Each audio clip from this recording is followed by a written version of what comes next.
wait, man. You know what I want to do though? I want to do the whatchamacallit. I want to do the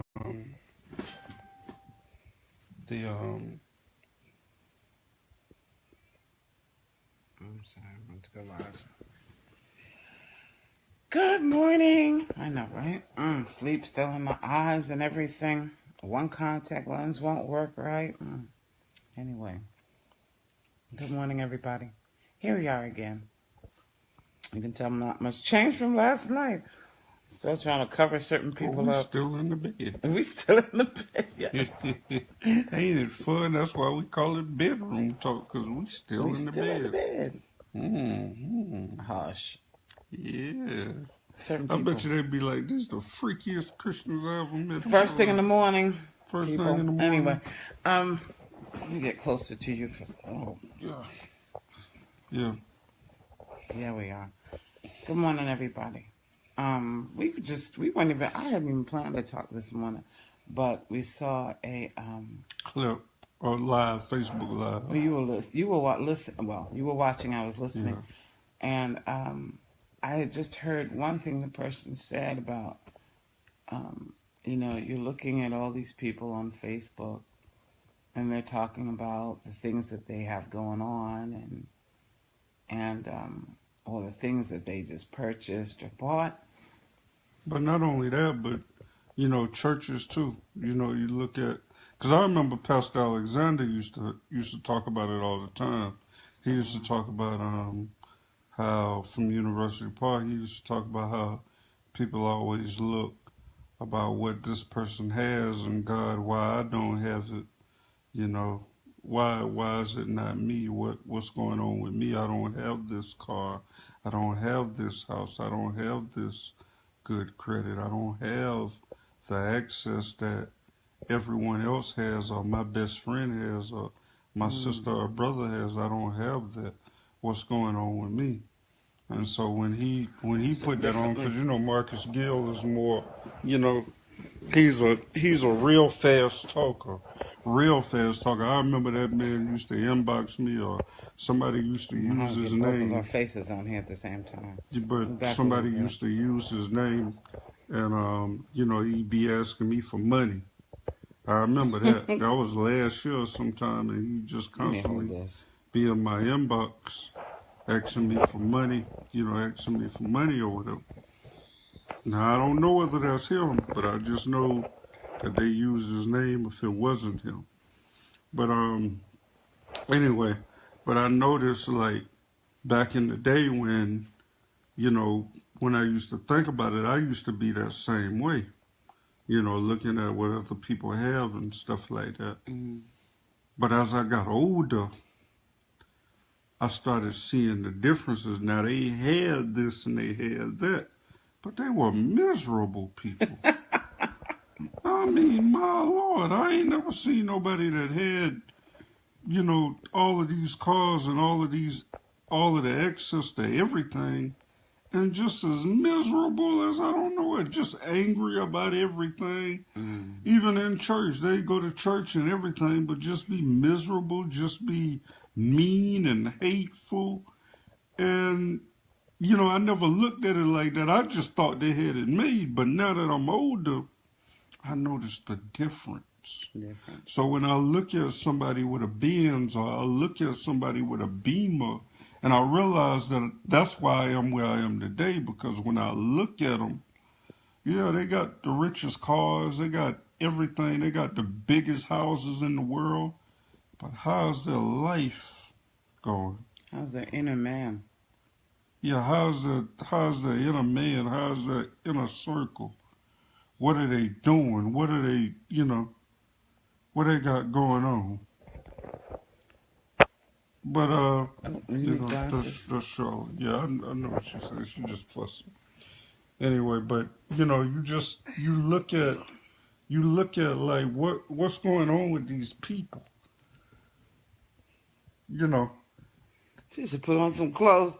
We just woke up and we just decided to talk about this because we want to encourage some people. I'm sorry, I'm not in the camera. I want to really encourage people to, it's okay And I think I learned my lesson. I think we all start off as kids, you know. He has a toy, and boy, I wish I had that toy, you know. Or you go to school, and you know, maybe you were the kid that didn't have the latest and the greatest clothes. When everybody else came in, they were brand new things, and also the latest name brand in you know, in September or August when we go to school. And so, you know, it starts up this whole thing in your mind, you know, I don't have what they have. You know, I don't have what they have.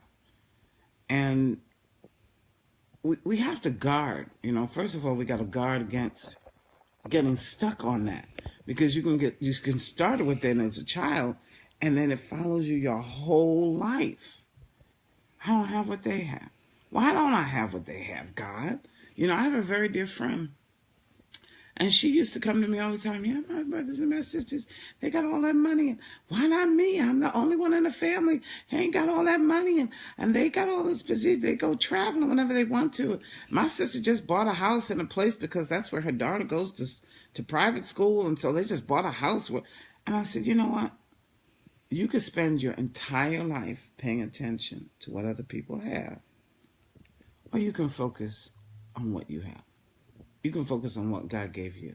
Yeah, but you know, if I had what they had, I could do so much, blah, blah, blah, blah, and it would just go on and on and on. And I was like, you know what? Why don't you focus on what God gave you, what you do have, and what He's assigned for you to do? You know, it sounds great if a God gave me millions. I just said it this morning. I did write it this morning. I said, if God gave me millions, I would spend a whole bunch of it on just helping disaster victims. But you know what, though? I say stuff like that, but I don't sit there and look at people who have it. You know, but you know, I think about that too. Like, that might be the reason, and I thought about that all the time, and I accept it, because that might be the reason why I never really had money, because it'll be gone. You know, right? Because you don't cherish, like, when you're living and you see everything. I think I'm you know, showing way too much. You know me. Yeah, we're covering that stuff up. But anyway, I don't think you were showing anything. But anyway, I'm standing next to you. I wish you would show a lot more. But anyway, you wouldn't be on Facebook Live with that. Yeah. But anyway, make it go viral. Them Christians acting crazy. No, we don't. But anyway, none of that going viral. But you know, just the whole, you know, you look at it and the things that you cherish.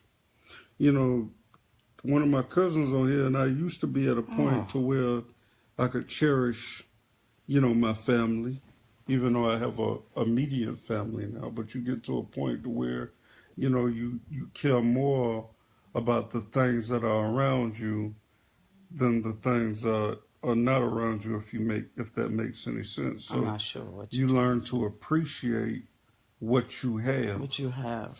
And so, yes. You know, those millions of dollars can't benefit to what you have around you, or there's no comparison on what you have around you. People, true. To the people that you have I mean, all the money you. in the world, and I can't bring my parents back. And goodness knows, if money could bring them back, I sure would try. I'd be like, okay, I owe you for the next, 20, 30 years for me to sit in the living room with my parents just one more time. So, I think what it is, and we also live in a system that, from the commercials to anything, it's like, look at this car. They're driving that car. Don't you want that car? Don't you want to be the person behind the wheel in that car? Because, when you get behind the wheel of the car, you're going to be just like them. So we've got this whole system of advertising where it's just like, look at what other people have. Look what's the next thing coming out. Don't you want to be that person? And so it can set up in your mind, and I literally called it out this morning. I said some low doggone self-esteem. It can really make you feel very insecure to constantly look at what other people have and then do the comparison. But see, the thing about it is other people are helping that. When you got pastors that, sit there and mention stuff and talk about stuff like that. And only mention blessings when it pertains to material things. Yeah. Your blessings could be your life, your health, your strength, your love, the grace. That's your blessing. And yet, if we only talk about the material blessings, if we only talk about, oh, I'm blessed and highly favored because I got this new job, or I got this new house, I got this new car. Again, yes, that's going to set up in somebody's mind, well, that means I'm not as blessed. I'm not as highly favored. God, why don't you highly favor me like you favor sister so-and-so? And so we cannot do that. We've got to look at what we have. We really, really do. And I think I learned my lesson when I went through being sick. Because I was at the height of making money, okay? So as far as the world was concerned, I was successful. I was making money. I could buy whatever I wanted to buy, shop wherever I wanted to shop. I mean, and trust me, I did. I used to go out on a lunch break and buy a whole new wardrobe and whole new outfit and come into the office after lunch looking completely different than when I went out. So it was like, hey, if I feel like eating here, if I feel like having a 5-star restaurant meal, I could do that. But the point came where God said, I'm going to take all of this away from you. And I think it was a test for me to see what I still serve Him. But also, I got to see other people continue on that corporate America track when I couldn't do it anymore. I got to see people buy new cars when I had a car for 15 years. Do you know, out of most of the time that I was sick, I had one vehicle for 15 years? And God kept that vehicle. And so I had to learn to look at what I had. I had to learn to look at things differently. I had to learn to look at things completely differently. I remember when I had my 1983 Ford Fairmount, and I was just driving around the city. Everybody else had their Benzes. Everybody else had their Benz. Everybody else had their No, you ain't showing that. It's just too much of. I was just trying to get people to look more. But anyway, so funny. Brandon, you're just crazy. But anyway, had a 1983 Ford Fairmount, and I was just driving around Charlotte.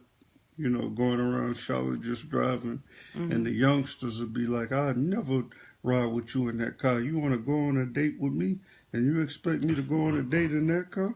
And the old schoolers were just like, oh man, that's a classic. They sit back and they talk to me for hours and hours about the car. I knew nothing about cars. I was blinded. I still don't. And I was just blind from all of the gifts that they said the car had, all of the things that they said that the car was worth. How much you're going deep for a second there now. Worth. How much they said the car was worth. And the youngsters was just like, no, I ain't. You can ride in my car, but I ain't riding in yours. But when you look back at it, and Katera made me get rid of that car, and she'll never hear the end of that story. Oops. But when you look back at it, you see that the gifts that you had with the 83 Ford Fairmount, that was nothing but $750. Oh no, I paid $1,100 for it, compared to somebody who paid $1,100 on a down payment or $2,000 paying on a down $500 payment and paying $500 to $600 a month. Now you look at it, I paid $1,100 for the car, driving around in the city, no car payments, just $1,100 for a 1983 Ford Fairmount.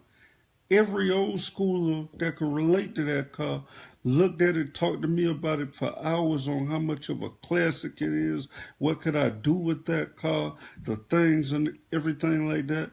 While people were driving around in the newest cars, the newest Benzes, the newest Beamers, and they were just as miserable as a bull. With that doggone car payment. I can say the same thing about the car that God gave me because, and I don't want to forget about this story. This was a very deep story that I had money left. I had just a certain amount of money left from what my parents had given me, had left me through my inheritance. And I needed a car. I mean, the car that I was driving was very old, not doing well, had all sorts of heating problems. And I said, God, I got to buy a car. I said, but I only have this little bit of money left. And so I'm going to go out and I'm going to search for a car.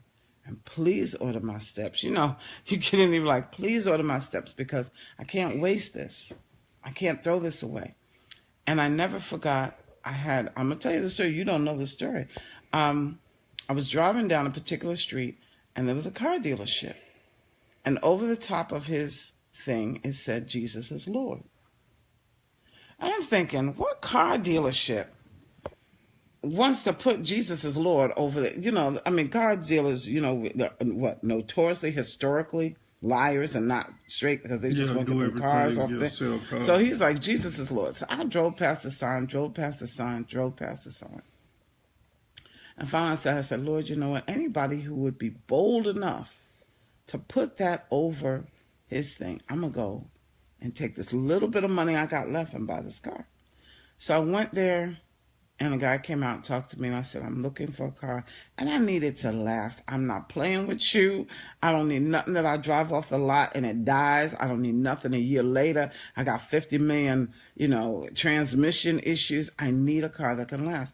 And he said, well, I got 2 cars, and I wanted a minivan, too. I said, it needs to be a minivan because I have these 2 boys in there. So he shows me this car, and this car has literally 51,000 miles on it.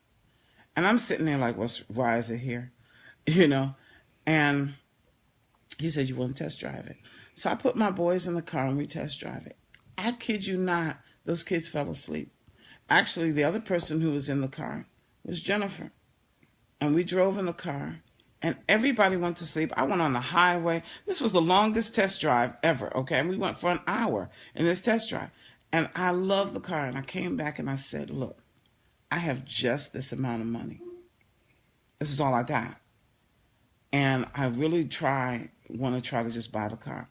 Well, the owner came out and I was telling him how, my parents passed away. This is the money that I have left. I love the car. I want to buy the car.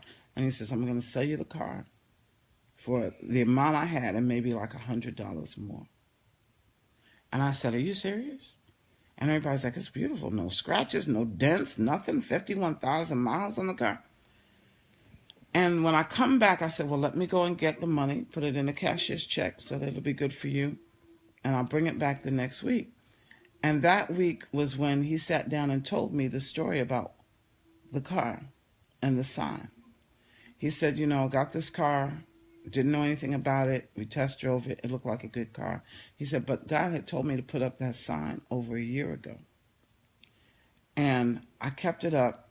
People made fun of me. I was so ashamed. I was embarrassed. But God said, leave the sign up.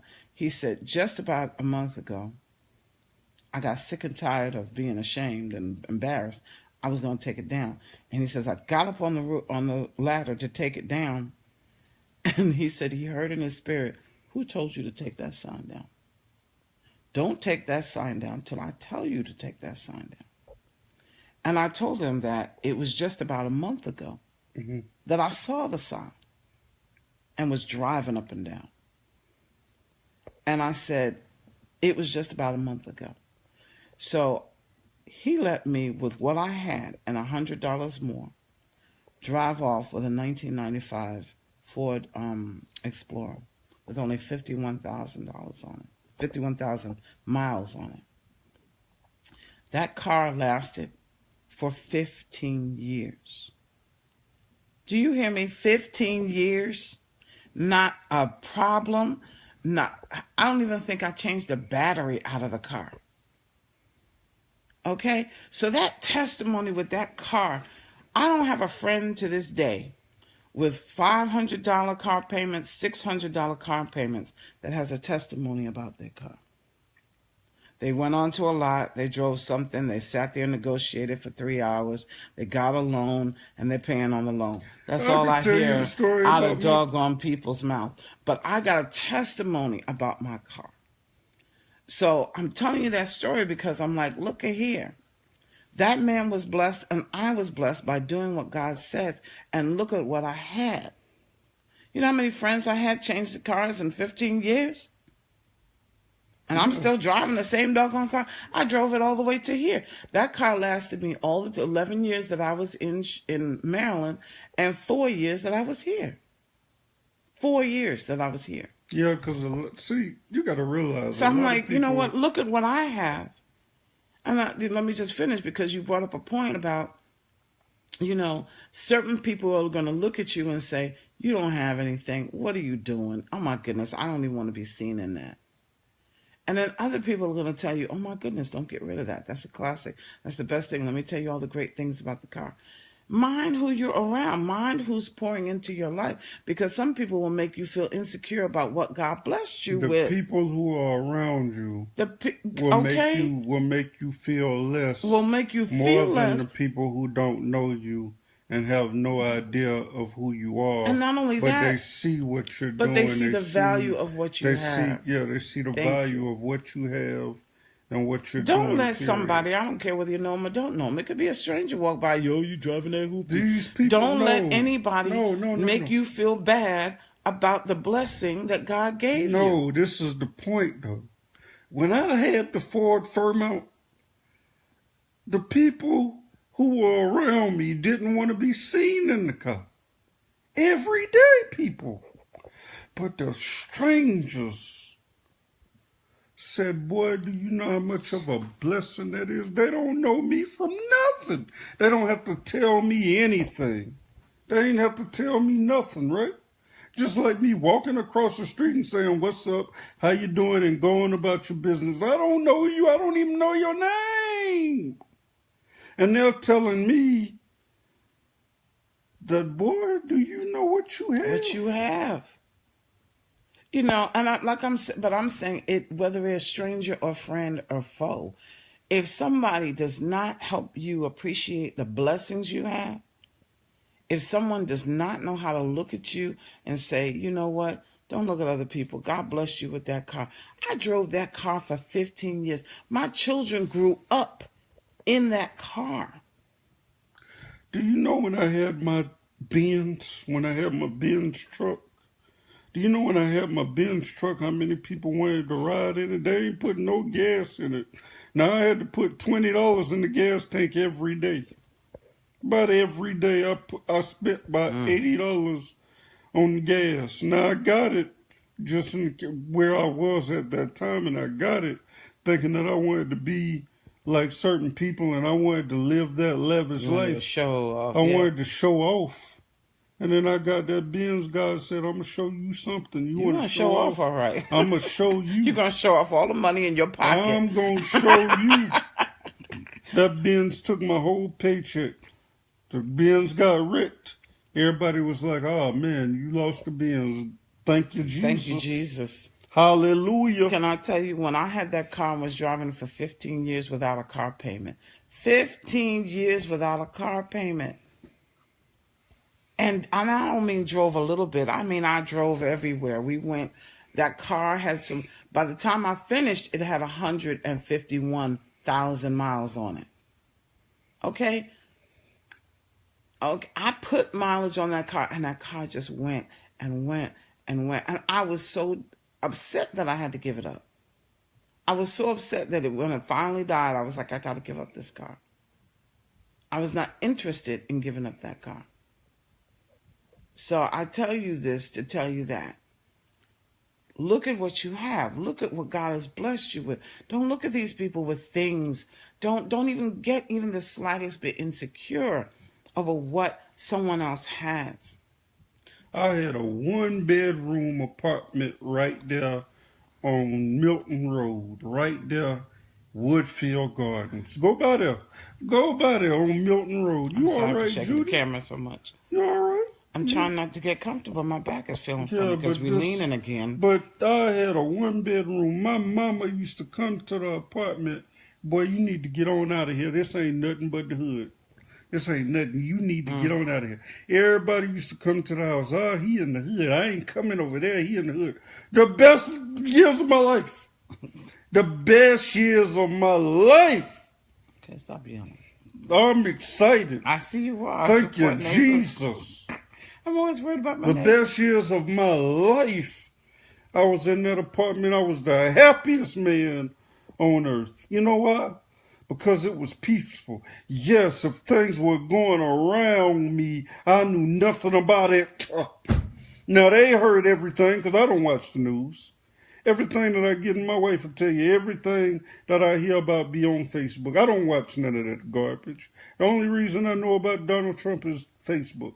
So the only thing about it is that they saw things on the outside, looking on the outside of things from what they saw probably on the news or what they saw materialistic. But I was at peace. Okay, we had peace. And here. I saw people, Listen. I went over people's houses that were building. They had Benzes. They had 3-story houses. They had elevators in their house and everything, but they were just as miserable. I said and God was telling me the whole time, hold on, son. See, you don't see what's going on because you're looking at the outer person. The outer You're looking things. at all the trappings. I said that the other day. But you ain't looking at the inner things. See, they might be gifted. They might have these big houses. They might have these promotions and getting where they getting to, but they're just as miserable. Yeah, watch. As I don't know. You gotta watch. And you know how many people? I'm sorry I cut you off. Yeah, you are just in the zone today. Do you know how many people cut my throat in order to get to the next level? Just completely cut my throat. And I looked at them every day. I looked at these people every day and I saw misery. But they were so busy trying to get to the next level, miserable, and had to cut me down in order to get to that next level. And they still ain't happy. See, what I'm trying to put to you is that just because you don't have what they have, you got to look at that as a blessing. You ought to thank God for what you don't have, because you might not really want what you don't have. You think about it in your head like, yeah, that's what I want. I want that. I was saying that to somebody the other day. You know, you go into these houses sometimes and they're beautiful, wonderfully appointed, just so. I even notice it's kind of cold. It's like I'll go in there and people aren't laughing, people aren't joking, people aren't or you're so nervous about how you stand and sit in this wonderfully appointed house that you can't relax and enjoy yourself. And I said, you know what? I've lived in I won't say big homes, but my parents' home, my brother's home is huge. The home I had in Stonehaven, over 2,000 square feet, gorgeous. Every time people came in, they were like, okay, when you getting out of here so we can get this? But if there's not a sense of love, sense of joy, a sense of play in that house, what is the point? And that was an older house anyway, so the point is, compared to these newer houses, people will look at it like, what is this? Especially the younger generation. And I'm telling you, everybody appreciated the house I was in, everybody. But I said, you know what? There's peace here. When you walk over that threshold, there's peace in this house. Don't even try to bring any kind of drama and nonsense anyway, because you'll be rejected at the door. So I don't care if I live there and I live here in Greer Heights. You come in my house, there's peace. Don't bring the drama. Bring laughter, bring food. We love it when you bring food. But, just come in and have a good time. It doesn't matter where I am. That's why I tell people, look at what you have. Look at what God has given you. Don't get insecure over what people are posting, because you don't, like you said, you don't know what they've done to get it. You don't know what they're doing to maintain it. Just because they say God don't mean it's God. You don't know what they're doing to maintain it. They can put on a good front. That's true. They can say, this is all about God. Bless me. And them people later on, they find out they were tipping somewhere they weren't supposed to tip. They were going somewhere they weren't supposed to go. They had their hand in the till when they weren't supposed to be in the till. Oh, yeah. You get things and people will be like, and I see people who got a large following and just be like, You know, I went to Amsterdam. Oh, God bless me going to Amsterdam. But then next thing you know, they in the club and just drinking all types of bottles, shining all types of bottles. Where God at in the bottle? You know, they flipping champagne. Where's God at? The Father of Jesus Christ. Where's he at? The father of Abraham. Father Abraham had many sons. You know, hot and mess. many sons had Father Abraham. I am one of them, and so are you. So let's just praise the Lord right here and left. So you ain't think I knew that. I didn't think you knew that, but that's cute. But the point is, is that where do you see Jesus in those bottles they flipping up? So anybody could tell you, oh yeah, God did this, God did that. They'll use God in the wrong name. And there's a verse in the Bible that says about anybody can use the word God. There's a verse in the Bible. What are you talking about? There's a verse in the Bible that says Satan, somehow it's some type of confusion about people people will say God, but it's necessarily not God. Okay. And that, I know what you're talking about. No, but I'm saying God is far from that. Go ahead. No. I know what you're talking about. But it's a difference between when people say God, people use God as many gods. So it's not the Father of Jesus Christ that they're talking about. I know what you're saying. Yeah. So you got to watch what people are saying. You're going to get better with knowing your scriptural references. I know what I'm talking about. But you need to be able to back it with the word. No, because I wasn't sure what you were talking about. And I know you say it is the word, but you cannot tell me where it is. You're saying it's very vague. It's in Ephesians 10, 5. Hush. It's in Ephesians 10, 5. Just be quiet. But anyway, the inside joke with us, but go ahead. The point is, no, it's okay, because half of them want to criticize because we naked anyway. But we talking about Jesus this morning. But anyway, you know, you look at these things and people up there, oh yeah, God done bless me. I'm in Amsterdam or I'm in Tokyo and yeah, but you know what? It's okay. I don't mind where you go. See, my thing is, where have we gotten to as believers that we can't be happy for our brothers and sisters? If you literally have to sit there and frown, your face turns into a frown because you see your friend go to Spain or you see them go to Miami or you see that, I don't have a problem with that. I'm happy that you have that because I learned how to be happy with what God's given me. I've learned to look at what I have and say, I'm blessed and highly favored. Just because I don't go there, how do I know I'm not going there next year? God may take me there next year. My thing is to take your eyes off of other people. We're really treading close to breaking the 10th commandment, which is do not covet what your brother or sister has. We've got to get off of being upset because other people have something or other people are enjoying something and you don't have that thing. You're literally treading on that commandment because you're making an idol out of what that person is doing. Don't do it. You cannot have always what other people are having. This is why I'm saying look at what you have. Look at how God has blessed you. Look at what the journey that he's taken you on and stop worrying about the journey you're not on because somebody else is doing it. No, it's not just about whether that person is fake or miserable while they're saying that. That's true. But also, where is your mindset that instead of being concerned with what God has for you, you're over there crimping your face up? Look at them over there in Miami. Well, I'll tell you, I'm a little jealous. No. Because while they sit there, no, I'm serious. I want to be real for 1 minute. Go ahead and be real, but you're treading. I want to be real because I look at it. Now, you sitting there lying on God, you know, just lying. You know, you're at certain type of clubs. You got a broad channel. About. Huh? That's not what I'm talking about. I'm talking about with me.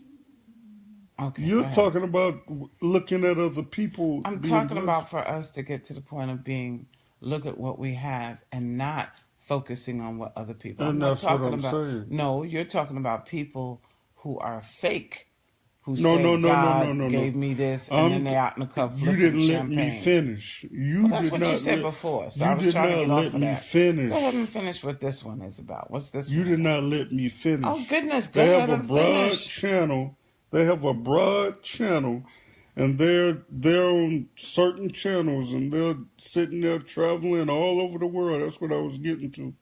And God, I want to promote your name. I want to go to Miami and Amsterdam and promote your name. So yes, we do look at what we do have. I do have this and I do have that. You know, I'm able to do what I'm able to do, but I want to look at it from a broad perspective and go out there and promote his name and let people know in Amsterdam about the love of God. What does that got to do with the other person, though? Well, I see them doing it. They doing what? They're traveling all over the world. Orlando, Florida. They're traveling, okay, promoting their channels, promoting what they have. And I'm like, I want to go promote you. I want to go stand on Speed Street. My thing is this: if you have a conversation with God, like, you know what, Lord, I want to do, it ain't got nothing to do with the other person. If you're having a conversation and desiring something from God and saying, God, I want to go and promote your name everywhere, it should not be predicated on whether another person went. It should just be the vision or the mission God has given you. This is what I'm trying to tell people. Get your mind off of other folk. Stop worrying about what other people do. Because you know what? Maybe God, it isn't for you to go to Amsterdam. Maybe it's for you to go to Sweden. Listen to what God wants you to do. Yeah. Because if you worrying about, well, I want to go where they went, God might say, that's not where I wanted you to go. Well, that's a good point. I want you to go to Sweden. I need you to go to Germany. But you're too busy worrying about what somebody else is going. So my thing is this, again, look at what you have. Look at the mission and the journey and the assignment God's given to you. It does not have to look like someone else's journey. Okay? Where Peter went wasn't the same place that Paul went. You imagine Peter sitting around going, man, I wish I was going everywhere where Paul went. Look, he went to Rome and Corinth and Ephesus and da-da-da. Are you kidding me? Each of them had their own doggone assignment. Okay? So we cannot look at people and say, well, God, if you want to go, that's a conversation between you and God. But don't say, I want to go where they're going. I want to be in Atlanta. I want to be in Florida. God be like, wait a minute. How about what I laid out for you to go? Mm-hmm. Amen. So my thing is this. We pay attention, holding this phone just as crazy. We pay attention to what God says. Get your eyes off of your neighbor. Get your eyes off your neighbor. Get them off. Stop looking at where they're going, what they're doing, and saying, God, I want to do that too. Why don't you ask God, what is it you want me to do? I would love to travel in your name. Where would you like me to go? Because, we be following after folk, and it's the last thing we need to do is follow after people. We shouldn't be following after people. We should be following what? After God's own heart. Where do you want me to go, God? What do you want me to do? How do you want me to live? And that way, you can't be insecure. Because if God gives you a vision, well, this is what I want you to do. I'm securely walking in that. If I look at other people and want God to give me what other people have or what other people are doing, I'm always going to be insecure, and I'm always going to be waiting for them to do something before I do something. Okay, she went to Miami. God might say, Judy, I need you to go to New Orleans. God, I ain't never been to New Orleans before. Well, we're going. So my thing is, look at what your assignment is. Stop being insecure and stop being a follower too. Because to me, if I have to follow around after what other people have done, I'm not a leader. I'm not innovative. I'm sitting there looking like, well, God, they went to Miami. Can I go to Miami? Yeah, but it's a difference, though, Judy. There ain't no difference. What I'm saying is they're promoting the devil in Miami. I don't care. I don't care. But again, what I want to know is, what's God's assignment for me? It may be somebody else's assignment to go to Miami. What I'm saying is, keep your eyes. What the old song says, turn your eyes upon Jesus. Look full in his wonderful face. He didn't ask you to turn your eyes on who went to Miami. again, when you keep your eyes on God, then you'll do what pleases him and he'll take care of you. Now, yes, you can say, well, God, he went down to Miami and it's not about you. And if God says, well, go ahead and correct what that person did, that's fine. Exactly. But my thing is, I'm taking it a step further. Yeah. I'm taking it a step further because I don't want anybody to be trailing behind someone else. Yeah, you're saying I need you to be a trailblazer and go where God tells you to go. And do what God tells you to do with what he's giving you. Well, I want to be a trailblazer get the devil out of Miami. Okay? The devil went to Miami. And I want to go behind now Miami him. Needs help. All Florida needs some help. And I'm not talking about the city of Miami itself. We talk about people that sit there talking about, popping the champagne bottles all the way from Charlotte, talking about God blessed them to go to Miami. I want to go show them the real Jesus. That's what I'm saying. So I'm not talking about the city of Miami. I don't want Trick Daddy calling me out or anything like that. Silly. No. But the point is that, the only person that coming is Charlotte, all these people that's looking. Y'all ought to be ashamed of yourselves. Listen, if they're listening, that's fine. Listen, all I'm saying is I need for you to focus on God. Focus on what he has for you. Stop looking at other people and judging your life according to what they have or where they've gone or what money they have, what clothes they got on their back, what car they drive. Stop looking at that blessing. Make sure your calling and election is sure with God and you're doing what he asked you to do. Please, can we get to that level where we're concentrated on what God, and therefore we don't have to feel insecure about what another person does. We don't have to feel some kind of way because they get to go on vacation and shoot, I haven't had a vacation in 10 years, God. Well, God may have you on the threshold in the front line for a reason. It took Solomon 20 years to build a house. I know that verse now. I know that one now. You know that story? Yeah, I know that. I'll take that everywhere. So funny. It took Solomon 20 years to build a house. Thank you. And guess what? David, who was the apple of God's eye, was told he wasn't going to build it. Oops. So you got to look at what your assignment is. You always got to come back with something, don't you? No, because the story is important. You always got to come back with something. I thought I was sitting there dropping some knowledge. You just and did. Dropping some heat. And what she do? Oh, David, who was the apple of God's eye, say he wasn't going to build the house. You see what I'm saying? Insecurity runs deep. You need to stop it. I know you're joking, but you need to stop it. The story is that David went to the Lord and said, can I build your house? And God said no. And so what he did was amass a lot of the money and the tools and everything else to build the house. And it was Solomon who was allowed to build the house and took 20 years to build it. I'm not taking away from anything from you. So Solomon went into David. Solomon went after David. Yes, it's his son. Exactly. You see what I'm saying? So what she's saying is, what we're saying is that David was asked to build a house. God said no. Solomon went behind, and it took him 20 years. There are different assignments. Different assignments, yes. Different assignments. I was about to say, well, what word you're using. But they're different assignments. And you can't be jealous or envious or coveting. I'm going to use them words because those are some powerful words. You may not think you're doing those things, but when you start sitting there and your mouth turns downward, when you see so-and-so and there she go again. She traveling. That's her thing. That leave that person alone. You worry about what God has assigned you to do. Look at what you have. Because God ain't want you to have that house. God wanted you to have that 1-bedroom or that 2-bedroom townhouse. Listen, I'd rather have a testimony behind whatever God has given me rather than to just say I went out here and got it with some doggone money. I mean, anybody could, you go to the store, you buy something, whoop-de-doo. But I mean, I have a testimony behind a car. I have a testimony behind a home. I have a testimony. Look, that home that I lived in that everybody thought was so beautiful, that rent never changed for 7 years. 7 years. It didn't go up. It didn't go down. It didn't go down, but it didn't go up.